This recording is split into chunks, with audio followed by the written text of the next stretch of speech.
What's up? It's been a long time. It's been a very long time.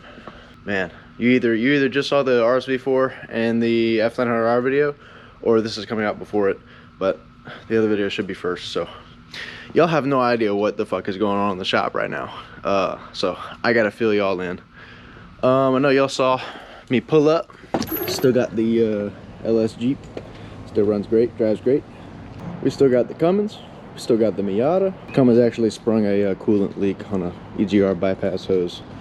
YouTube hasn't seen the Miata in a long time. I put it in a ditch and hit a barbed wire fence, and then I blew the rear diff. So it's just kind of like sitting.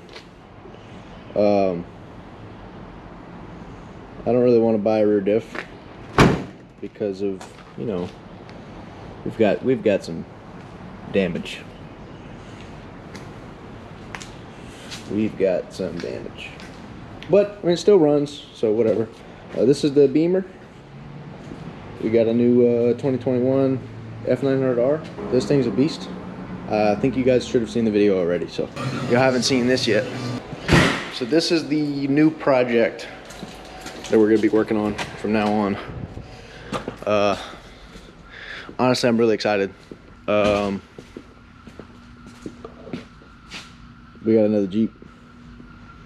This is a 2003 4-liter straight six, Rhino-line interior, fuel cell, air tank, fire extinguishers. It's on 35s, on 15s right now with Dana 35s.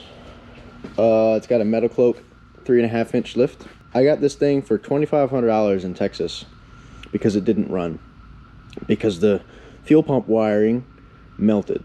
So check this out.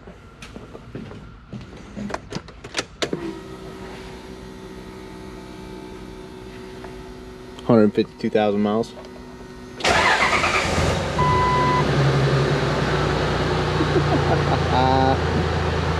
Yeah.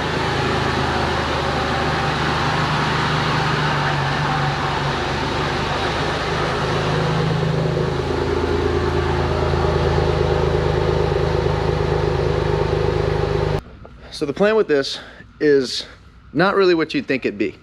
It's like, oh cool, I got another Jeep, cool, we're just gonna leave a stock, we're gonna go wheeling. Fuck no. We got a GM 14 bolt, and we got a 05 plus Super Duty front axle. We're going 1-tons. There's the top for it, it came with it, it's got a couple cracks. But we're going 1-tons, and I got parts on the way. That's what this box is. It's parts, seals, hub seals, pinion seal. I got the brake shields on the way. I got the e-brakes on the way. The e-brake spring clips are on the way. We'll be able to put the rear end together, cut off all these brackets, all of them, put our truss kit on, and then adapt all the link mounts and sway bar mounts and all that shit to the stock Jeep arms. So everything from the stock Jeep lift kit can bolt up to this GM 14 bolt. And same thing with the front end. I'm not taking the front end apart. It came out of a running and driving truck. It's still full of oil. All I have to do is, well, I say all I have to do, but it's kind of a pain in the ass. I've got to cut all this crap off. Get all the bracketry off. I got to cut this tube a little shorter here to be able to weld on my lower control arm bracket. I got to get this track bar mount off, this radiator arm mount off. I just got to get everything back down to a bare axle tube, and then I'll weld a truss kit on this one as well. But that's not even the cool part. I know you guys saw a couple months ago I had bought a 12 valve. I bought a 12 valve. It's a 93 5.9. It's out of a W250 with the VE pump. This thing runs. I had just taken everything apart, resealed everything. I found a pinhole leak in my pan, so I got to get a new pan. But I'll throw the injection lines back on, seal it all back up, sandblast it, paint it, and then this with an NV4500 and an MP 241 DHD is going to go in that Jeep. And I'll have a Cummins powered TJ. So yeah, this could be pretty fucking sick. Here, let me show you guys what we got going on in here right now. It's kind of a mess. Just remember, I bought this thing for $2,500 from Texas. So yeah, we got the 4-liter little Banks ram air. Dude wasn't the greatest wiring guy. Whatever. I put in a VHF and a CB. I am excited. This is going to be a fun project. I've got an Excel spreadsheet. Might be able to just put it in the description for you guys to look at. I've kind of priced everything out, and it's going to be about $10,000–$15,000. And I've already, I bought the engine for $800. I bought the rear axle for $400, the front axle for $750, the Jeep for $2,500. A couple parts to fix some shit on the Jeep. I needed a steering box, that was $280. The reason I'm not just leaving this how it is, and the reason that it was so cheap and it's such a good swap candidate, is because some Nimrod re-geared the rears to 488 but left the front at 373. So they ran it in 4-wheel drive. They stripped the teeth or stripped the dogs. They did some kind of damage to the transfer case. And they also have a shit ton of pinion bearing slack in that front Dana 35. So yeah, that front axle's toast. That transfer case is pretty toast. So what I did was I just pulled the front axle so it doesn't click. Everything spins freely up front, it's just kind of loose, so I'm not really worried about that. So yeah, the plan is I'm gonna either rebuild that transfer case that's in it, the MP231, or I'm gonna get a donor one from a friend, swap it in, and the 4-liter with the 4-speed automatic and that MP231 is gonna roll the 1-tons for a while as I finish the 12 valve. But yeah, that's pretty much what we're doing. It's pretty fucking sick. So yeah, I've got parts on the way for that. I've got the doors for it. I've got the top. It's got a couple cracks in it. There is an issue, it's got its fair share of body damage. I mean, it's been repainted. It doesn't really bother me. But got rear-ended, so it needs a new gate.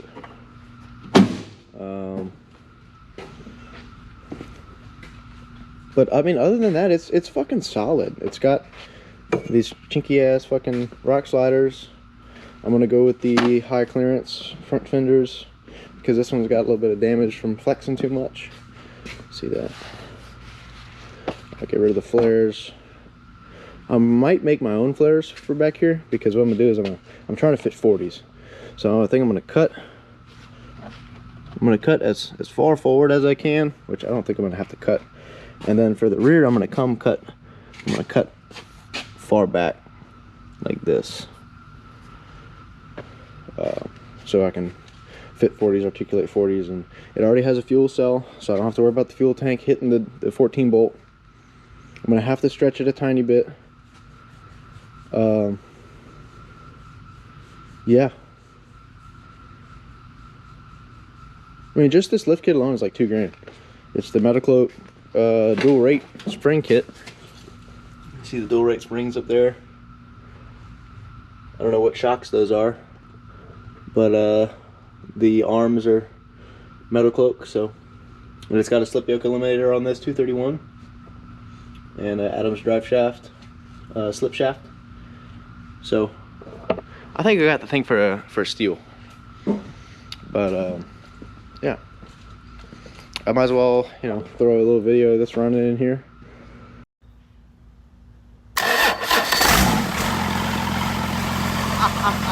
Yeah. Fuck you, power steering. Yeah!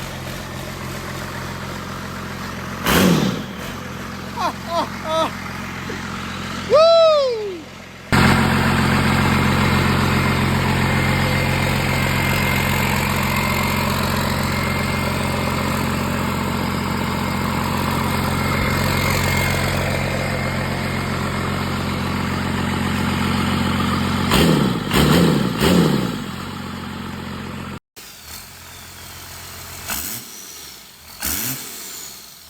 It runs great. It's got 170,000 miles. It's just, you know, it was dirty. It was in a barn for a while. But it's going to be black and white, just like the Jeep. We should have a pretty damn cool Cummins powered TJ. Not YJ, not LJ, TJ. Because Rowdy Ruby has the LJ. T-Dog Customs has a YJ. So, time for a TJ. Should be really fucking fun. Big headache of a project, but I mean, I'm ready to have my fun with it. But yeah, here's the list of stuff that I'm gonna have to do. So I got the list for the 12 valve swap. I gotta continue resealing the 12 valve, blast and paint it, and do the turbo, powder coat the turbo, and then test fire after blast and paint. And I gotta buy an MV4500, 241 DHD, slip yoke eliminator, oil pan, the cam driven fuel pump, radiator that fits the TJ. I'm gonna have to resize the ports and get them where I want them. I already got a steering box, so we can wipe that on off. I need a oil field line, I need a dipstick, and then for the 1-tons, I got to cut off the brackets on both the axles, get the e-brake pivots moving on the 14 bolt. I gotta get both truss kits. I gotta get 14 bolt axle seals, which are on the way. Actually, I just picked them up today. Axle seals, the pinion seal, e-brake shoes, got those already too. I need some oil. I need to get some wheels and tires, some stocks for now. And then I get some lug adapter. Gotta get some 1.5 wide lug adapter spacers for the rear, because the rear axle is 3 inches skinnier and it's 8x6.5, and I'm going to run 8x170, which matches the Ford front end. So I'm going to get 1.5 spacers on each side to compensate for the 3 inches. That way I'll have the same width, you know, tire width. It's a project, and it's gonna be fun. I got body mounts on the way.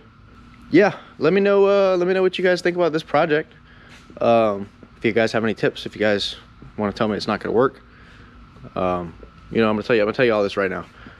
Whatever y'all say is not gonna work, it can work. If there's a will, there's a way. I don't care what I have to do, but this 12 valve is going in this TJ, and I'll make it work. You can tell me how much how stupid it is to put a 1,200 pound engine in the front of a TJ. I'm not gonna hear it. So say what y'all want to say. It's happening, and it's gonna be fucking badass. But yeah, that's what I got going on. A little bit of a shop update. That's pretty much it.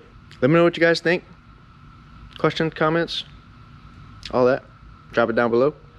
But I'll see y'all in the next video. Hopefully we'll be getting to work on this thing.